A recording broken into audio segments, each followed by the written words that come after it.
Hello and welcome to the video supplement for today's Renaissance presentation.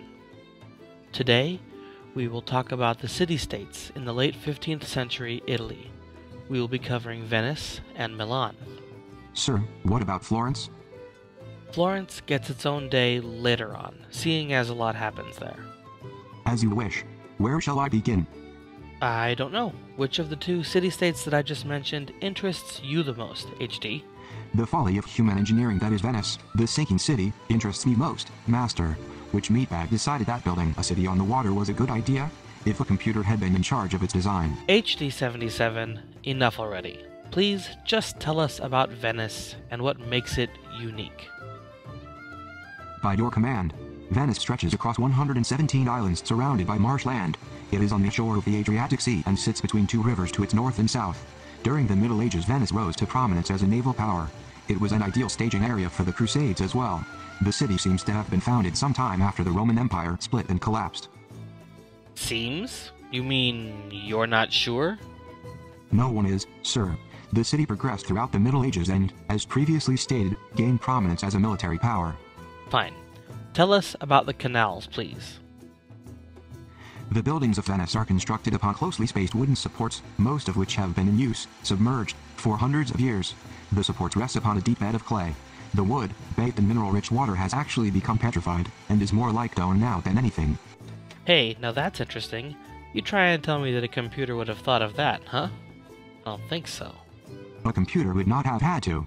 Flooding is a constant threat, though the Venetians have proven to be quite adept at controlling their situation.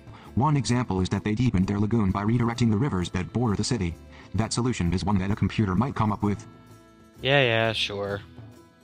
Though a computer would have accomplished the task with 74.863% more efficiency. Right. Now, let's talk about Milan. Milan, while not as geographically interesting as Venice, by my estimation, was still a highly important city-state during and after the Renaissance. Much of Milan's history before this time period is a tale of political strife between two political factions that wanted to control the city. However, when the 14th century rolled around, the Visconti family was able to rise up and seize power due to their close friendship with the Germanic Holy Roman Emperors. However, by the late 14th century, the Viscontis died out, leaving no heirs. After the Viscontis, the people of Milan actually created a representative government, which was known as the Ambrosian Republic. But that also faltered within a few years, and then there was a new ruler in town. Francesco Sforzas conquered Milan, and helped the city rise to a place of high prominence during the Renaissance. During their reign, the Sforzas rebuilt the old Visconti palace into an immense castello, from which they held court and governed the city. The cathedral. Talk about the cathedral, HD. Construction began on the Cathedral of Milan in 1386, and was not finished until 1965.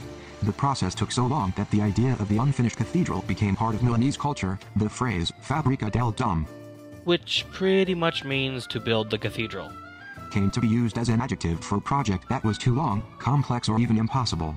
In fact, the Italian phrase mangiare a uffo, which means getting paid for a job not actually done, stems from the fact that the goods used in the construction of the Duomo, or cathedral, were exempt from taxation.